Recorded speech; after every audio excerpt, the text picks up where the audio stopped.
Hello and welcome to another daily devotion. As this week we talk about putting our prayers and our faith into practice.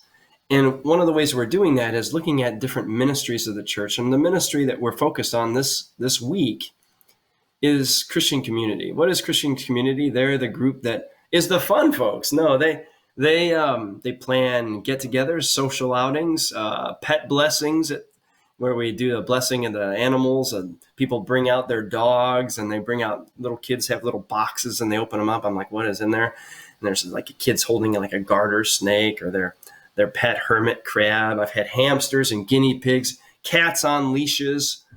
Never been bit yet, but ice cream socials and all kinds of things to have people gather together. So critically important, especially at a time when we've been so distanced and apart and so worried about getting sick or variants, Delta and Lambda and Mu. And I'm not making light of this. I mean, I know it's serious stuff, but on the other side of it, we starve for attention and for being in community. And so Christian communities, at the very essence, is to find ways to bring people together in the joy of life. And so, find ways, whether it's dinner for 8 or it's movie nights or it's game nights or it's, road rallies, all these kinds of things, dinner theater parties and murder mafia mystery nights and all these kind of things that they've been involved in the past and in the present to make us laugh, to remind us of our need for each other, to hold us in care for one another.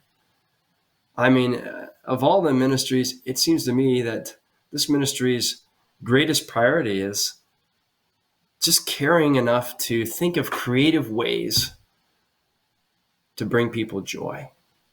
What a great job description. Couldn't you use a little more joy today?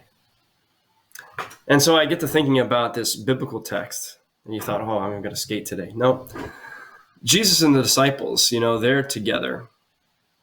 And all of a sudden, Jesus throws them a curve because he's eating with some people that have some reputations as not being great people. Tax collectors, drunks, people with loose moral standards, people who've slept around.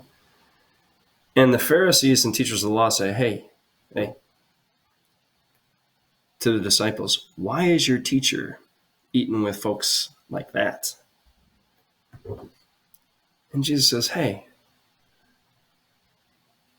I've come not for people who think they're already healthy spiritually, but for those who are sick. In other words, if you think you're too good for the table, you think you're already holy enough, you're probably going to have a hard time seeing that anybody can sit down there and join in the fun. Nobody's excluded from this party, as much as some of us might want them to be. Such is the breath of the joy of God's grace for any who come home to this feast. Scandalous? Shocking? You better believe it. Now, do you want to stand outside and grumble about who's on the guest list? Or do you want to come in and enjoy some of those little cheesy cracker things that are fantastic and take part in the party? That choice is up to you.